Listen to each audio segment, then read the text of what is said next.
menolak pra peradilan kami di situ.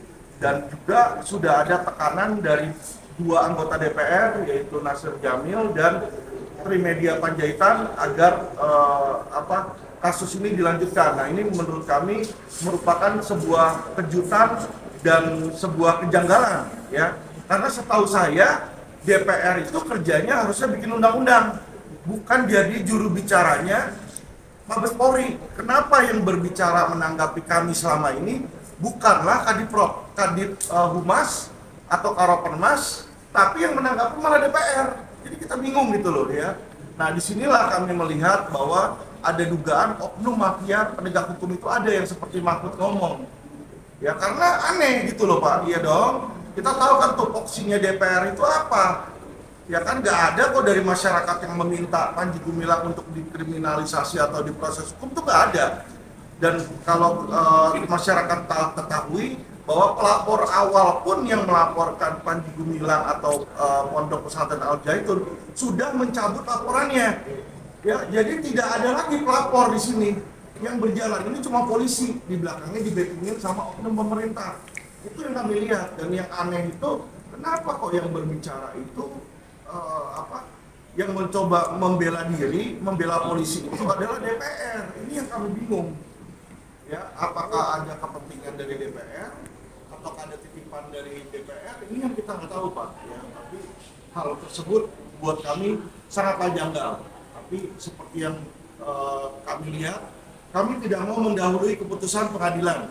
Jadi walaupun kami sudah mendengar desas-desus itu, kami masih mempercayai pengadilan untuk berjalan lurus. Ya, tapi kalau memang kenyataannya nggak lurus dan mereka tidak mau mempertimbangkan, ya biar nanti masyarakat yang menilai. Lama-lama juga akhirnya harkat dan martabat dan reputasi Pengadilan Negeri Jakarta Selatan pun akan runtuh kalau itu terjadi, ya. Jadi biar mereka yang menentukan sendiri, mereka mau menegakkan hukum atau mau menegakkan kepentingan konflik pribadi perorangan, gitu. Untuk langkah-langkah selanjutnya?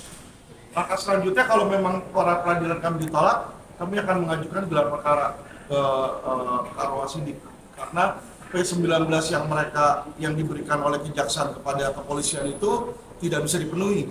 Jadi kami akan meminta kepada kepolisian untuk gelar perkara khusus yang mana diatur di Perkap, ya, bahwa pemohon, tersangka maupun kuasa hukumnya boleh memintakan gelar perkara di kepolisian untuk memeriksa berkas tersebut.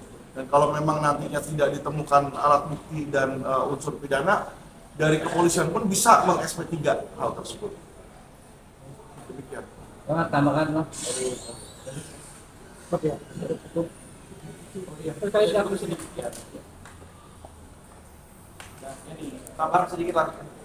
Jadi posisinya hari ini saya sangat berharap terkait dengan putusan pra peradilan ini, yaitu bahwa apa yang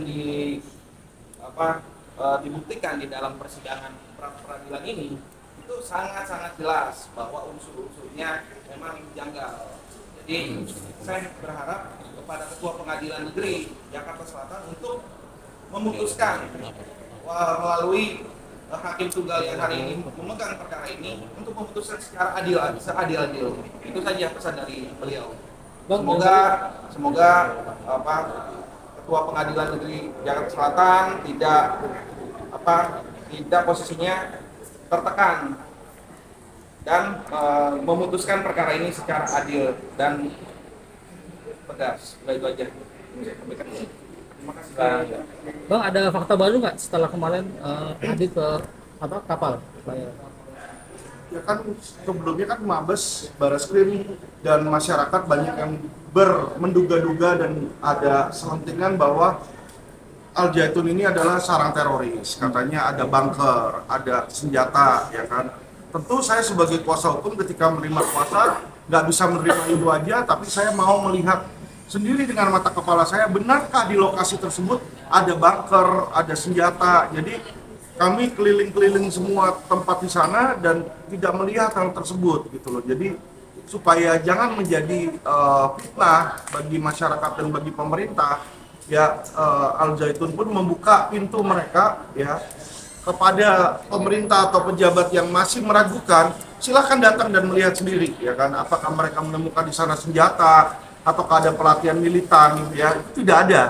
Yang dilakukan di sana adalah pusat pendidikan dan kewirausahaan, ya. Jadi saya melihat sendiri bagaimana mereka beternak ayam, mau coba ngambil ikan di situ, ya. Untuk apa? Untuk swasembada makan dan pangan, yang mana itu sudah dicanangkan oleh Presiden Jokowi dan calon Presiden Prabowo di situ. Jadi saya melihat yang dilakukan oleh Panji Gumilang ini adalah hanya satu, yaitu mendukung program pemerintah.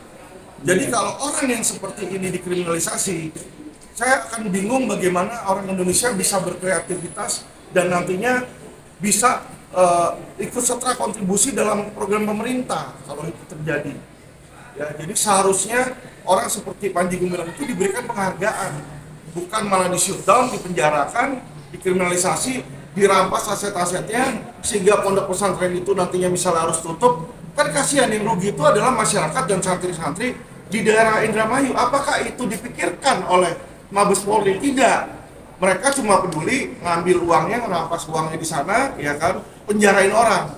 Ya, jadi itulah hukum itu dilakukan bukan dengan asas manfaat dan asas keadilan, tetapi asas konflik kepentingan dan kekuasaan. Nah, disinilah kami sangat sayangkan.